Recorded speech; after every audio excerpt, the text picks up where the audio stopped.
دادا نے میرے عبداللہ نے کشف مجنون میں لکھا ہے. میں ان لوگوں کا تذکرہ میرے دوستوں کر رہا ہوں جو نور کے ٹینوں کے اوپر بیٹھے ہوئے ہوں گے. حضرت اسماء بنت زید رضی اللہ تعالیٰ عنہ بیان کرتی ہے کہ صبح کو قال رسول اللہ صلی اللہ علیہ وسلم، میں نے ابھی آپ دیکھا اور کانوں سے سنا رسول اللہ صلی اللہ علیہ وسلم نے فرمایا انبئکم خیارکم، کیا میں تمہیں اچھے لوگوں کی خبر نہ دوں، اچھے لوگوں کی خبر نہ دوں؟ قال بلا یا رسول اللہ صلی اللہ علیہ وسلم، کیوں نہ دے آپ بتائیں تو صحیح. فرمایا خیارکم الذین ذکر اللہ، ارے اچھے لوگ وہ ہیں، وہ لوگ ہیں جن کے چہرے کو دیکھو تو خدا یاد آ جائے، جن کے چہرے وہ خدا کی پہچان بن کر آئے ہیں، وہ سیدھے الہیہ میں اتنے متوقع اور اتنے مشہور ہوتے ہیں، اللہ کا نور ان کے چہروں کے اوپر آ جاتا ہے. دوستو یہی ہے وہ نور کے ٹینوں پر بیٹھے ہوئے ہوئے.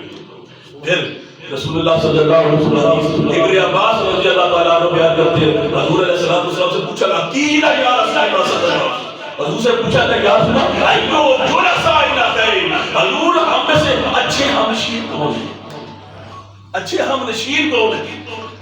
جلیس مجلس میں اچھے بیٹھنے والے کون ہیں؟ حضور علیہ السلام نے فرمایا اذا رأوا ذکر اللہ، ارے جن کو دیکھو اچھے لوگ بھی اذا رأوا ذکر اللہ، جن کو دیکھو تو خدا یاد آ جائے، جن کو دیکھو تو خدا یاد آ جائے. اذا مکن فی، اور جب وہ کلام کرے، اور جب وہ فی زیادہ علم کو منطق، جب وہ کلام کرے اس کے علم، ہمارے علم کا اضافہ کرتا، جن کی مجلس میں بیٹھو تو تمہارے علم کا اضافہ ہو جائے. بڑا وما ذکروا بالآخرہ عملا، اور ان کے عمل کو دیکھو تو تمہیں آخرت یاد آ جائے.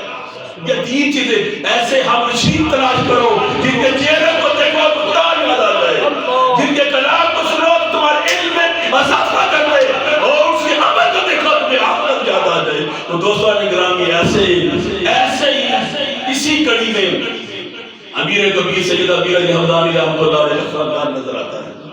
سید امیر علی کبیر رحمۃ اللہ علیہ خود اسی کڑی میں ہوئے تھے. وہ وقت کے مجدد تھے، وقت کے ولی تھے، وقت کے مسلح تھے، اور ان کی اولاد میں بڑے بڑے لوگ خاموش رہے، ایک ولایت مقام میں چھائے رہے. اس میں میر آباد قلندر رحمۃ اللہ علیہ تصویر آپ کے سامنے لگی ہے، بڑے شریف ہیں.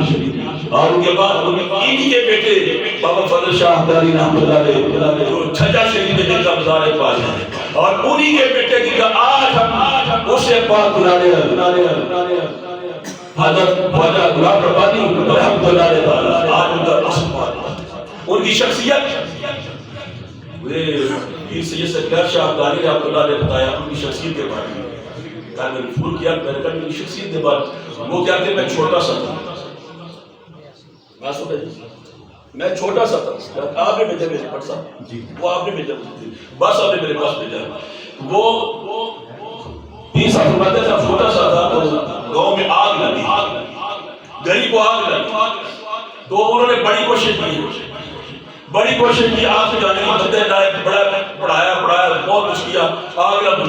تو 20 سال کہنے لگے مجھے کہ سکلین میں ادھر ٹھہرو، لوگ مجھے بلانے کے جائے کہ تم میرے ساتھ چلے، میں آگ ڈالی جاؤں گا.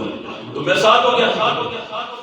تو سید غلام ربانی رحمۃ اللہ علیہ تعالیٰ جو ساتھ لے گئے بنی، تو آگ لگی ہوئی تھی، تو آپ نے 7 کبریاں اٹھائی، 7 کبریاں اٹھائی. تو ایک کبری کو آگے، دوسری کو اس کے پیچھے، تیسری کو اس کے پیچھے، یعنی 7 کبریاں اس گھڑی کو جب ماری وہ ساری آگ اسی کو بچ گئی. یہ کرامت ہے. 7 کبریاں مارنے سے ساری آگ بجھ کر رہ گئی، جیسے لگی نہیں تھی. تو دوستان گرامی وہ بھی فاتحہ پڑھ کے کام کر رہے تھے، وہ پڑھ رہے تھے، آگ بجھ نہیں رہی تھی، لیکن فاتحہ پڑھنے کے لیے سلام دل چاہیے، تقویٰ چاہیے. جس کے اندر تقویٰ نہ ہو وہ سارا قرآن پڑھ لے، کوئی ایسا نہیں ہوتا. جس کے اندر تقویٰ نہ ہو